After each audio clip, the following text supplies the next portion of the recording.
طيحونا، يلا رجعنا طيحونا مع الارجنتين والاستراليا والاردن. المدرب نتاع الاردن هو مروكي، هذه واحده. ثانيا الارجنتين هي حامله اللقب 2022، يعني المنتخب قوي. استراليا حتى كيفاه اليوم حنايا في المجموعه هذه قويه. هذه والله العظيم مؤامره، والمؤامره ديالها لقجع. لان علاه طحنا مع الاردن اللي هو مدربها مغربي، المؤامره الاولى. والمؤامره الثانيه الارجنتين، يعني لقجع. ما حبناش نطيحوا مع منتخبات اللي هي سهله، حطنا مع منتخبات قويه. المرار كان نتوما سبابنا لهذه المجموعه هذه، والله الا نتوما سبابنا لهذه المجموعه. اخوان السلام عليكم ورحمه الله، حياكم الله. ما تنسوناش باللايكات ديالكم فضلا ويساء امرا. مال هذا اش واقع في دوله بني كرغل؟ الهواري شوف حوالي، سير اخويا شوف حوالك، شوف اشنو واقع في بلادك، شوف جامعة كرة القدم في بلادك اش واقع فيها، اش بينك وبين القجاع. دائما هاد الناس الفشل ديالهم كيبنيوه على الاخرين. دولة اللي هي كداعي دولة عندها ثقافات ودولة عندها الوعي، دائما الاتهام ديالها هو القجاع. القجاع السبب. القرعة جات مع بنغلاديش ولا مع اي دولة بان السبب هو القجاع، هو السبب في الفشل ديال الكرة الجزائرية.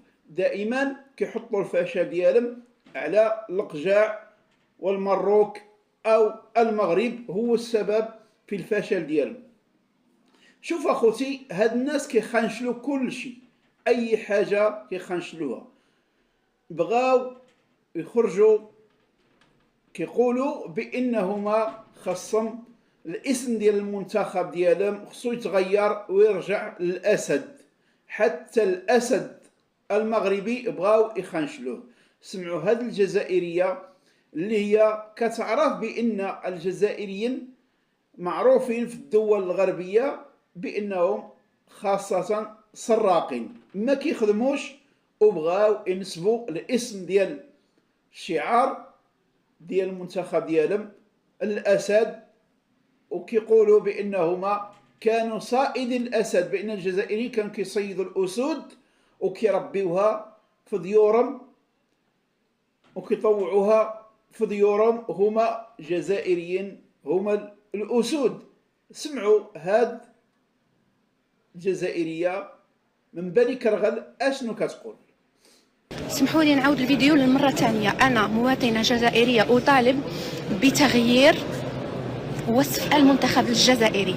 الرجال الجزائريين ليسوا لا يشبهون من اي جانب حيوان الفنك. قلنا بلي الفنك يكون في الصحراء الجزائريه اتس حيوان صغير الحجم، ضئيل، حيلي، تافه، كارنيفور، مي يسرقها اللحم، يسرقوا سرقه. علاه؟ لماذا؟ الوغ الجزائريين سبوعه، اسود، سوق هراس، وهران، الجزائر كامله معمره بالاسود. ملوك الجزائريين والامراء الجزائريين كانوا يربوا سبوعه في ديارهم. فناك لي فيناك ابا نو نو نو نو نو سمحوا لي. الجزائريين سبوعه، هي هذوك ماشي سبوعه، ما شكون السبوعه. الجزائريين سبوعه ونساهم لبات. شوفوا معايا هذه اللقطه فوزالي كومبخوندر واش راني نهضر. شوفوا الفخر تاع الانسان كيحكم السبع. قالوا لي فيناك، كيف هذا لي فيناك؟ شو كيفاش زعما مصيدو السبع الى يو بور، الاخر حكم الاخرى ديالو الشطرب ولا شطرق ولا ما مشيش يقولوا له هدايا. فوالا زعما لاتر هومان الي بوكو بلو فور. السبع الى شغل صيدو ايزي بيزي.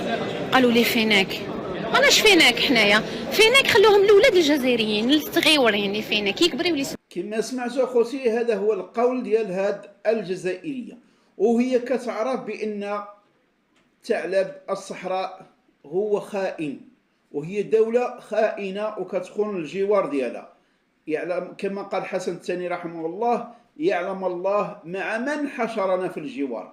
حشرنا مع واحد الناس بدون هوية وبدون تاريخ وبدون وثيقة كتثبت الاستقلال ديال دولة بني كرغل، وكيجيو وكيبغيو يقارنوا راسهم مع الاسود المغاربه او احسن شعب في العالم.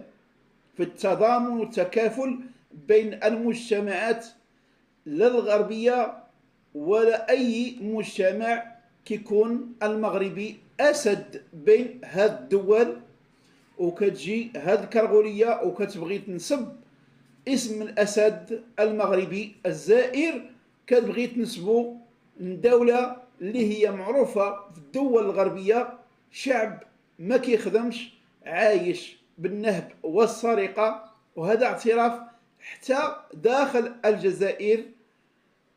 قال لك الجزائري ما يربح ما يبغي اللي يربح.